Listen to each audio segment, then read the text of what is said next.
새해를 시작한 지 벌써 한 달이 지났습니다.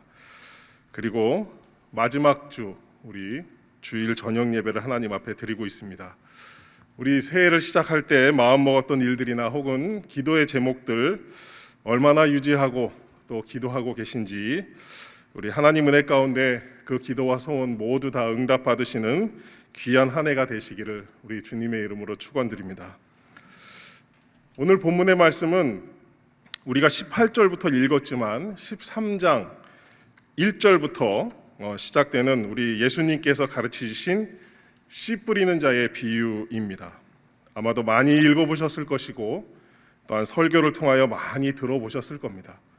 그래서 나름대로 많은 우리 선입견과 우리 생각들도 많이 가지고 계실 줄로 믿습니다. 우리가 이 비유를 들을 때에는 우리 마음이 좋은 땅이 되어야 한다, 이런 식으로 많이 이해를 합니다. 그렇기 때문에 우리는 좋은 땅에 되어야 한다라는 결론을 쉽게 내릴 때도 있습니다. 또한 이런 본문 말고 성령의 9가지 열매, 이런 성경을 구절을 읽게 되면 우리는 그러한 열매들을 많이 맺어야 한다라는 것으로 많이 이해를 합니다. 그런데 오늘 본문들을 잘 살펴보시면 어떻게 하라, 너희는 이렇게 하라라는 명령이 아닌 것을 우리는 볼 수 있습니다.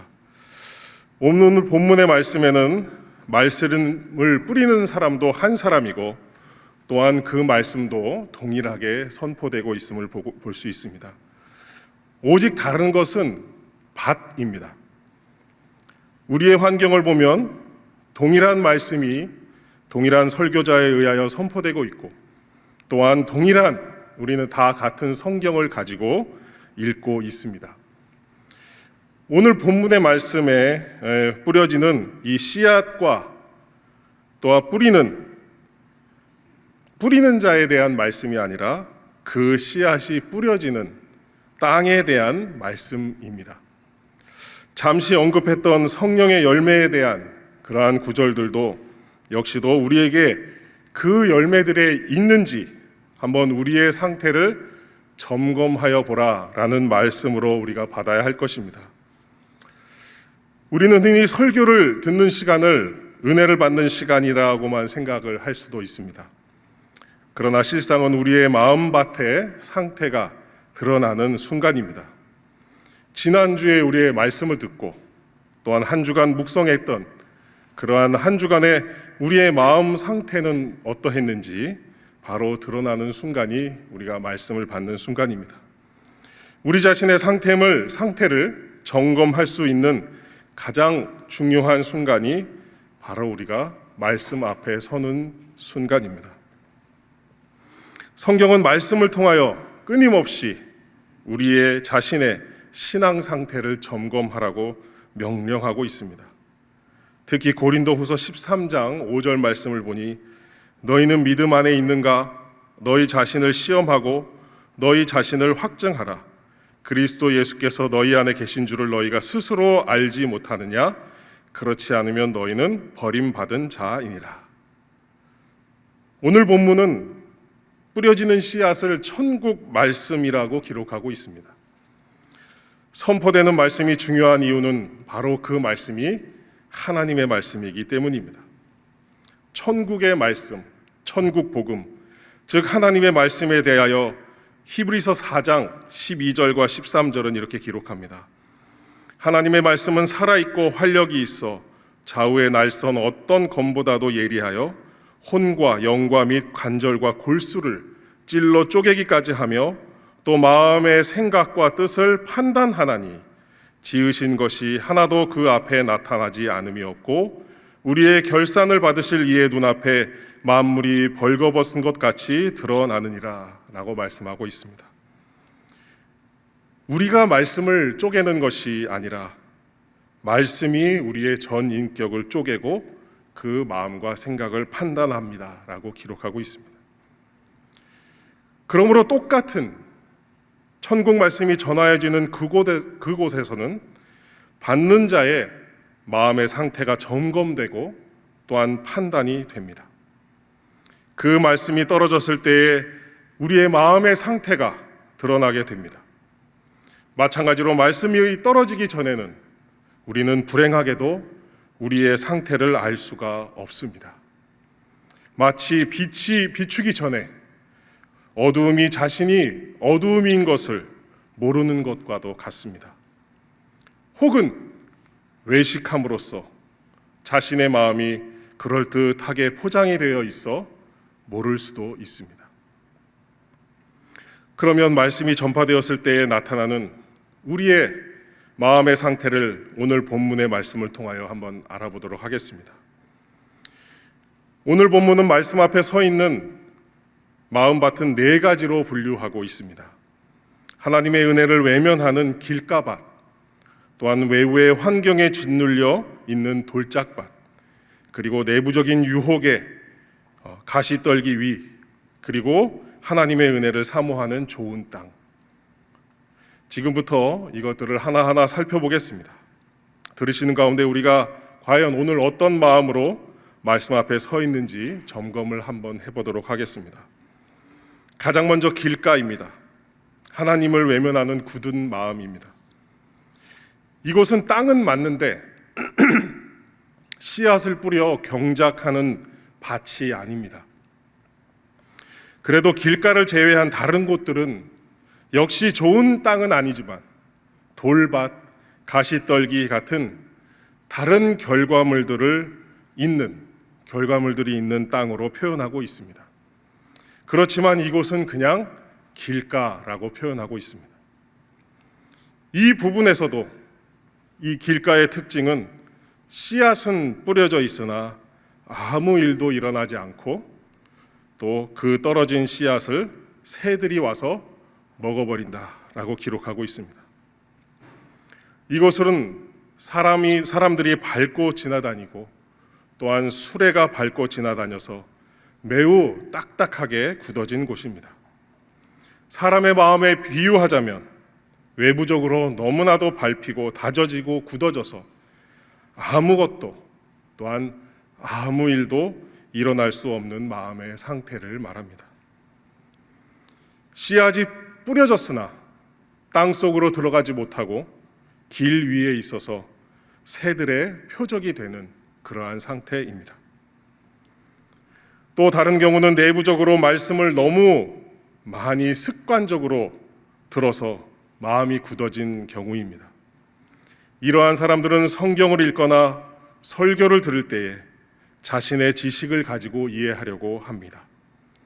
또한 그 지식을 가지고 설교를 판단하려고 하고 또한 다른 설교자들과 비교할 때도 있습니다. 근래에 들어 설교자들에게 요구되는 조건이 매우 많이 늘어나고 있습니다. 용모도 좋아야 됩니다. 학위도 좋아야 됩니다. 음성도 좋아야 된다고 합니다. 또한 전하는 스킬도 좋아야 된다고 합니다. 그리고 이런 것들을 가르쳐주는 곳도 있다고 합니다.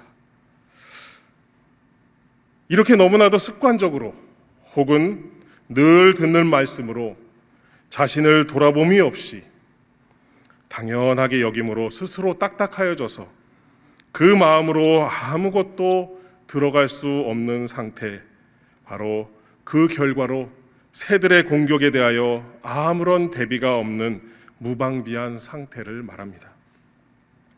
이러한 마음의 상태가 계속된다면 이러한 사람은 모든 귀한 것들을 새들에게 빼앗긴 채 자신을 밟고 지나갔던 사람들과 수레들을 원망하며 살게 될 것입니다. 원망과 불평이 있는 곳에는 하나님의 은혜가 임할 수가 없습니다. 하나님의 은혜가 임하여도 그것을 간직할 마음의 공간이 없기 때문에 그 귀한 은혜를 빼앗기고 말 것입니다. 두 번째는 돌밭입니다. 외부적인 환경에 짓눌려 있는 마음입니다. 사람들은 자신이 처한 환경에 의해서 지배를 받습니다. 예를 들어 어렵고 힘든 상황을 만나게 되면 많은 사람들은 그 상황에 집중합니다. 걱정과 근심거리에 대하여 사람들은 매우 민감합니다. 자녀에 대한 걱정, 직장에 대한 걱정, 시험에 대한 걱정, 사업에 대한 걱정, 가정적인 문제에 대한 걱정 등등, 특별히 말씀으로 인하여 자신이 치루어야 할 대가에 대해서 매우 민감합니다. 돌 위에 얹어 있는 흙에 씨가 뿌려지게 되면 햇빛에 달구어진 흙으로 인하여 빨리 그 뿌리가 내리게 됩니다. 그런데 그곳에 뿌리가 내리고 자리를 잡으려면 많은 대가를 치러야 합니다. 제가 외국에 있을 때에 거기 있는 성도들에게 성도들이 당하는 고난에 대하여 전하였을 때가 기억이 납니다. 그때 어느 권사님의 반응은 이러하였습니다. 이럴 줄 알았으면 안 믿었을 텐데, 이제 와서 안 믿으면 지옥에 갈 것 같아서 불안하고, 믿자니 그렇고 안 믿자니 그렇고, 그런 상태를 만난 적이 있습니다. 기복신앙에 찌들어 있는 심령의 상태였습니다.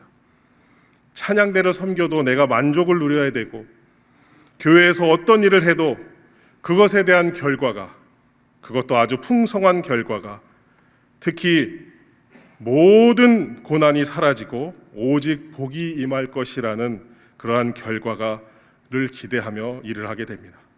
만약 그렇게 되지 않는다면 그 말씀을 버리는데 주저하지 않는 상태입니다. 이러한 상태에 있는 마음의 특징은 말씀을 듣는 순간에는 말씀이 자신이 처한 문제를 해결해 줄 것이라고 믿고 기쁨으로 아멘합니다. 말씀을 듣는 순간에는 세상의 근심 걱정이 사라져 버릴 것 같은 그러한 생각을 가지게 됩니다. 그러다가 고개를 들어서 자신을 살펴보면 걱정과 근심에 쌓이게 되어 그 말씀을 잊어버리게 됩니다. 그리고 예수님께서도 본문을 통하여 말씀하신 바와 같이 환난과 박해, 즉 자신이 자신의 믿음을 가지고 그 믿음, 즉 천국 말씀을 지켜내야만 하는 상황이 된다면 주저없이 말씀을 저버리는 상태입니다. 게다가 주변을 돌아보면 온갖 돌들이 많이 있습니다. 이것은 핑계거리가 아주 많다는 뜻입니다. 그러나 이 돌들을 치워버릴 생각은 없습니다. 왜냐하면 그것에 대한 치료에 대한 대가가 너무나 크기 때문입니다.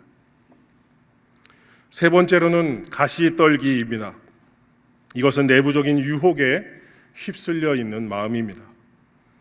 이 사람은 많은 씨앗이 이미 마음에 뿌려져 있습니다. 세상의 욕망이라는 씨앗과 또한 말씀의 씨앗이 공존합니다. 야고보 사도가 말한 것 같은 우리 야고보서 1장 8절에 두 마음을 품어 모든 일에 정함이 없는 사람, 이러한 상태입니다. 이 사람은 항상 세상과 말씀 사이에서 선택을 합니다. 그 기준은 자신에게 유익이 되느냐 하는 것입니다. 말씀을 들으면 동시에 세상을 생각합니다. 말씀을 듣는 그 순간에도 세상의 유혹으로 인해 말씀에 집중하지 못합니다. 말씀이 들리는 순간은 오직 자신의 욕망을 채워줄 수 있는 말씀으로 선포될 뿐입니다. 그리고 이 시대의 일부 설교자들은 이러한 사람들을, 이러한 상태를 위하여 그들이 원하는 설교를 하게 됩니다. 그래서 나온 것이 바로 번영시장이고 또한 긍정적인 사고에 대한 설교이며 또한 이 땅에서 받는 복에 대한 과도한 말씀의 선포입니다.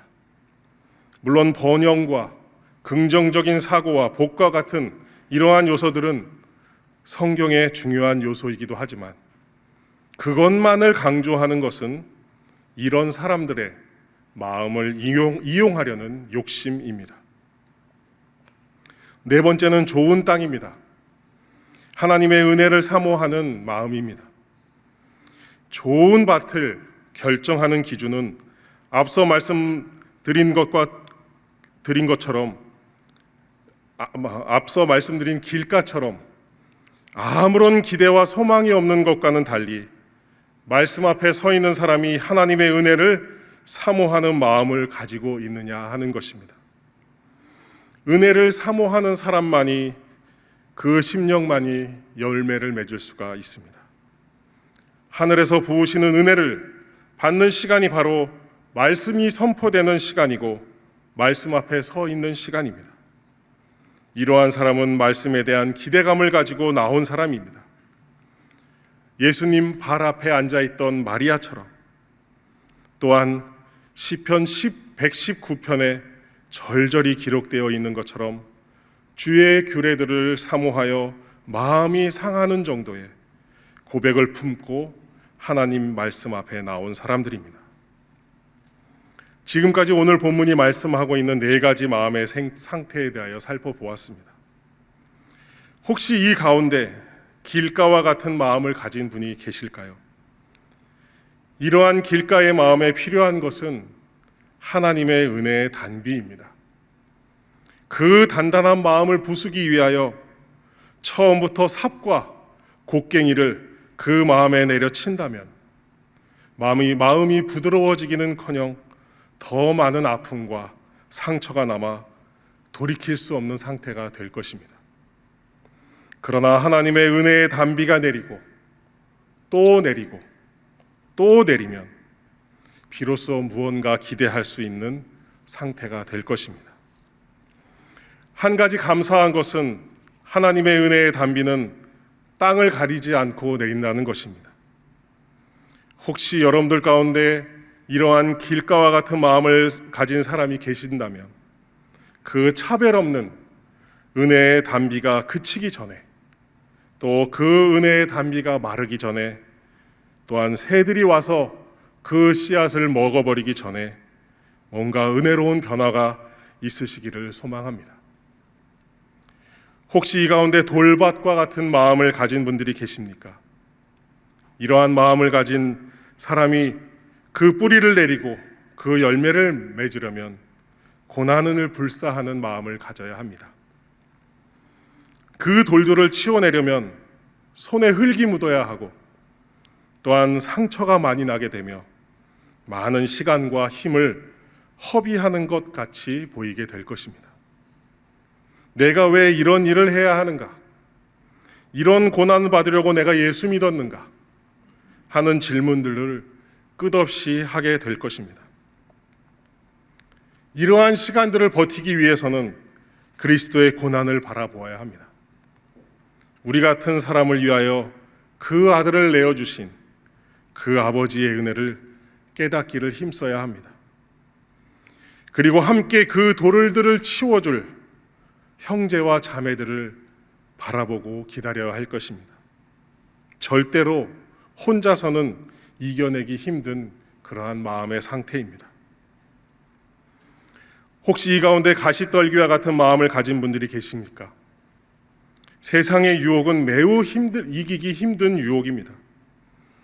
마태복음 4장 8절 이하의 말씀에 마귀가 또 그를 데리고 지극히 높은 산으로 가서 천하만국과 그 영광을 보여 이르되 만일 내게 엎드려 경배하면 이 모든 것을 내게 주리라.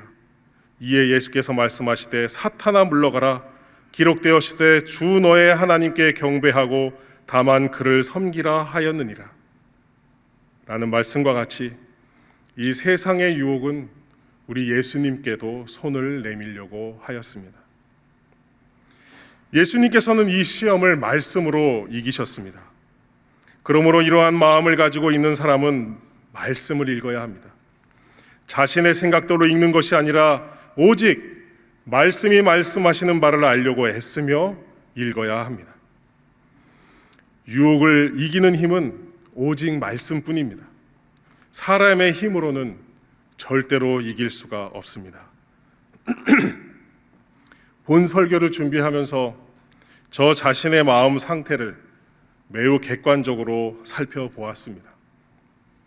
어쩌면 저 자신을 향한 설교를 지금 이 시간에 이 자리에서 하고 있는지도 모르겠습니다. 여러분들은 생각하실 것입니다. 목사님이니까 당연히 좋은 땅이겠지. 아마도 저를 제외한 모든 목사님들은 그럴 것입니다.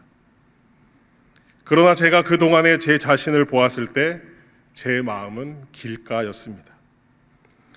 50년 가까운 삶을 살면서 저를 밟고 지나갔던 모든 일들과 사람들을 여전히 주의 은혜로 씻어내지 못하고 있었고, 또한 말씀을 사모한다고 생각하고 있었지만 그것은 내 영혼의 단비를 내리는 말씀의 은혜가 아닌 설교를 하기 위한, 다시 말하면 짧은 사역의 시간이었지만 목사라는 직업을 유지하기 위한 두려움에 따르는 몸부림받게 되지 않았음을 발견하였습니다.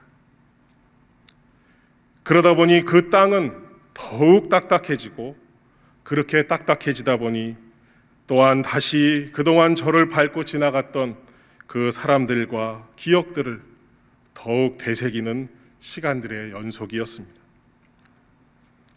이것들을 이겨내는 방법은 무엇이 있겠습니까?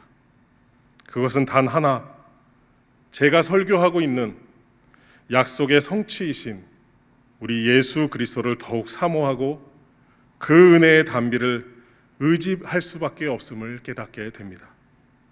그리고 더욱더 주님 앞에 솔직하게 나아가고, 또한 주님의 은혜가 없이는 한순간도 살 수가 없는 존재로 거듭나야 할 것입니다. 오늘 말씀을 한번 정리하여 보겠습니다. 예수님께서는 본 장의 1절부터 우리가 다 알고 있는 이 비유를 말씀하시고는 마지막에 들을 귀 있는 자들은 들으라 라고 마무리하셨습니다. 그리고 이어지는 말씀들은 철저하게 그들 그리고 너희들을 구분하여 말씀하고 계십니다. 그들과 너희들을 구분하는 기준은 본장의 14절과 16절에 잘 나타나 있습니다. 이사야의 예언이 그들에게 이루어졌으니 일렀으되 너희가 듣기는 들어도 깨닫지 못할 것이요 보기는 보아도 알지 못하리라. 이 백성들의 마음이 완악하여져서 그 귀는 듣기에 둔하고 눈은 감았으니 이는 눈으로 보고 귀로 듣고 마음으로 깨달아 돌이켜 내게 고침을 받을까 두려워함이러라 하였느니라. 그러나 너희 눈은 봄으로 너희 귀는 들음으로 복이 있도다. 예수님께서 가장 한탄하시는 말씀은 이사야의 예언이 이루어졌음에도 불구하고 그들은 알아보지 못한다는 것입니다. 그들은 왜 그토록 기다려왔던, 아니 기다렸다고 주장하는 그 예언의 성취를 알아보지 못하였을까요? 그것은 예수님께서 선포하신 천국 말씀을 받아들이는 그들의 마음의 상태가 달랐기 때문입니다. 예수님께서 전하신 말씀을 직접 듣고 기적의 빵을 먹고 그 행하신 모든 일을 직접 보고 들었음에도 어떤 이들의 마음에는 아무 일도 일어나지 않았고, 심지어 자신들의 욕심에 따라 그 예언의 성취를 십자가에 못 박아 죽였습니다. 반면에 어떤 이들은 그 말씀을 따라 자신을 그 천국 말씀을 전하는 데 들였고 30배, 60배, 100배의 결실을 맺었습니다. 이것은 그 천국 복음이 다르게 전하여진 결과가 아니고 바로 떨어진 밭의 상태가 달랐기 때문입니다. 요사이 설교자들의 부담은 당연히 설교를 잘해야 한다는 것입니다. 수많은 매체를 통해 수많은 설교가 바다처럼 넘쳐나는 시대입니다. 그러나 오늘 본문의 말씀에는 전하는 자가 오직 천국 말씀만을 전한다면 열매에 대한 책임은 오로지 듣는 자들에게 있다는 말씀입니다. 설교자는 선포할 뿐입니다. 말씀은 선포될 뿐입니다. 그리고 예언의 말씀은 이미 우리의 손에 들려져 있습니다. 이러한 말씀 앞에 솔직하게 나아가고 그 말씀 앞에 서는 시간마다 하나님의 은혜의 단비가 내리시기를, 또한 그것으로 말미암아 좋은 땅으로서 마음에 증명되시는 은혜의 한 주간이 되시기를 우리 주님의 이름으로 축원합니다.